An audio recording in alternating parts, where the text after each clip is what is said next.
Our first Seiunchin application is for the opening movements of Seiunchin kata. When we're working against the dummy, we're going to assume that the dummy is grabbing our clothes here, and we're going to take our hands, we place it on the elbows, we hit under the chin, we move forward as we drop down, then we're going to take our closest arm against their right arm, so our right against their right, bend the elbow, lock the arm in place, move forward and control them. Whatever you do from there, I'm going to leave up to your creative violence. When we look at our second application, so this is this part here, we're going to be in a clenching position with our opponent, fight's going on.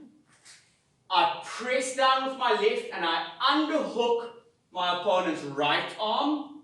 I bring my right hand inside and behind the head, and I'm going to try and grab the back of the head's hair with my right hand, left hand traps.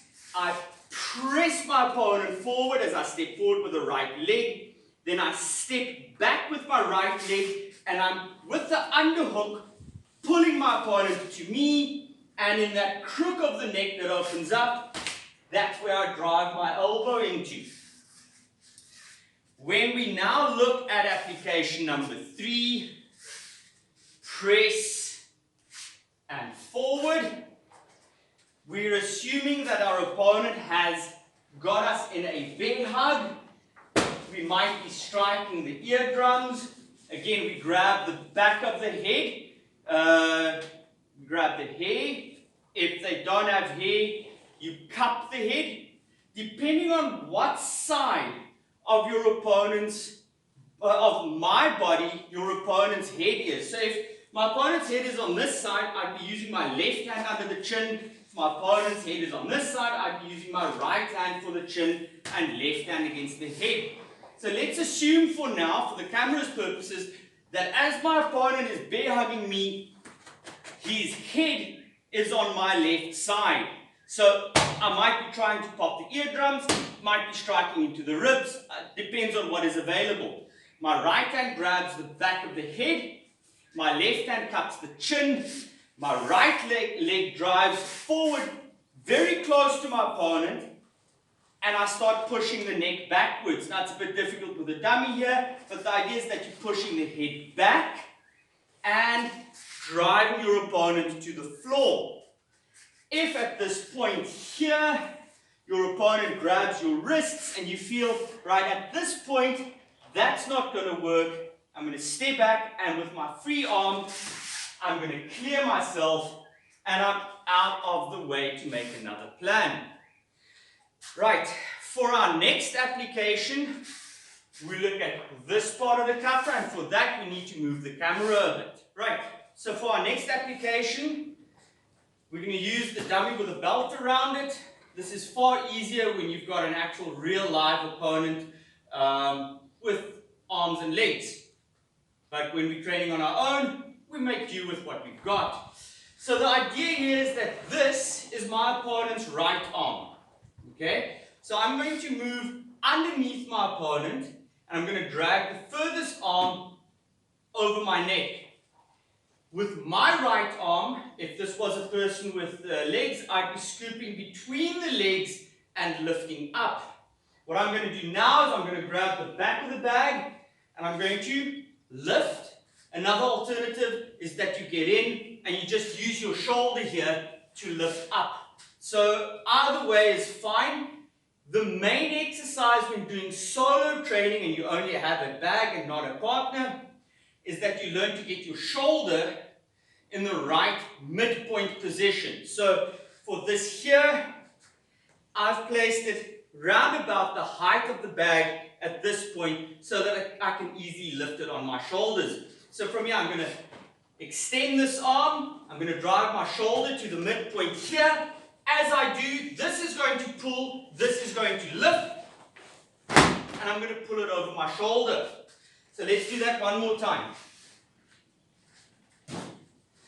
The idea is to get to that midpoint.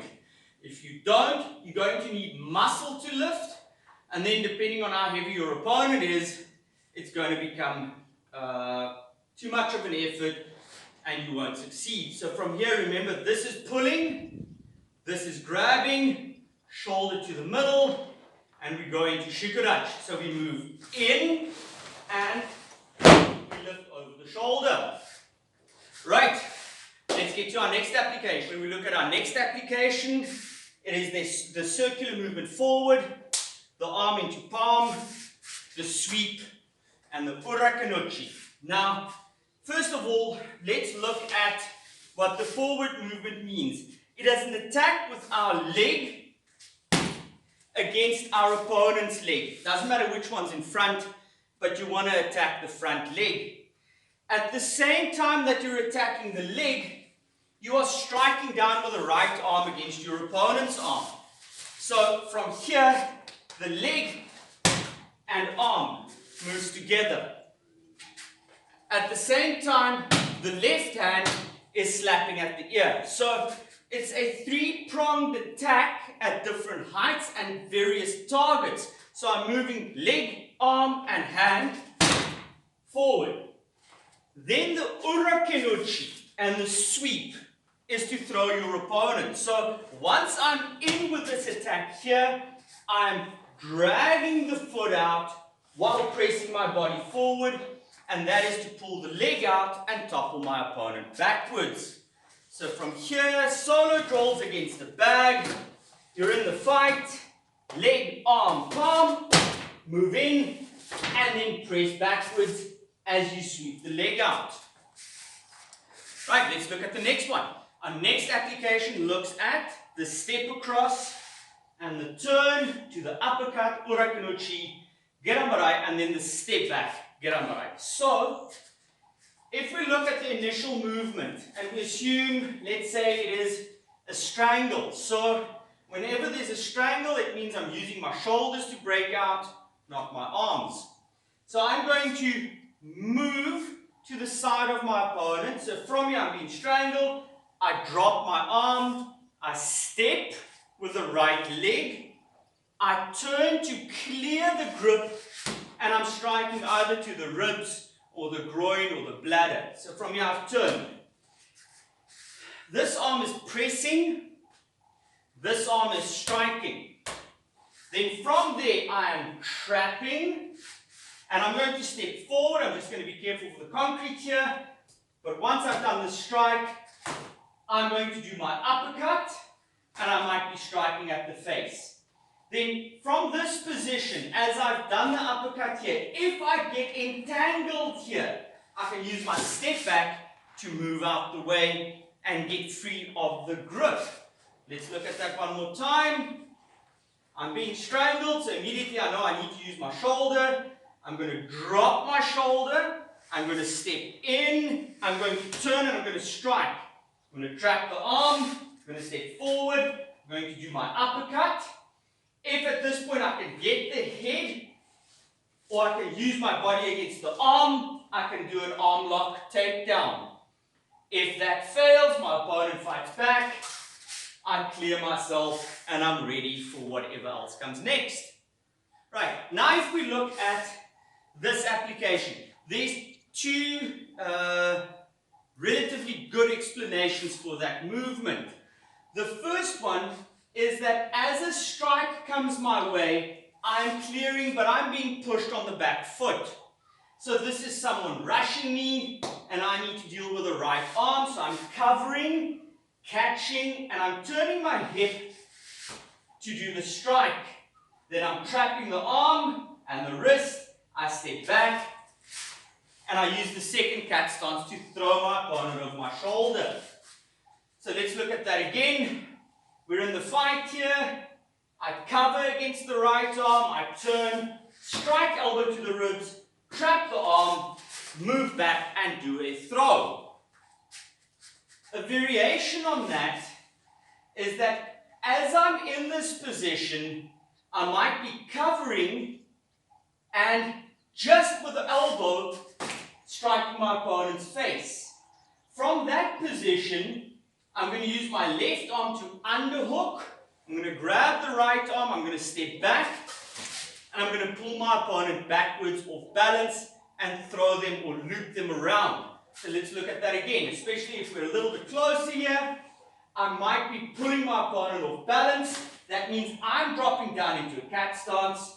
Then from here, I grab the arm, under this one, might get behind the head. I'm going to take a long step back, and I'm going to pull my opponent off balance and flip them around.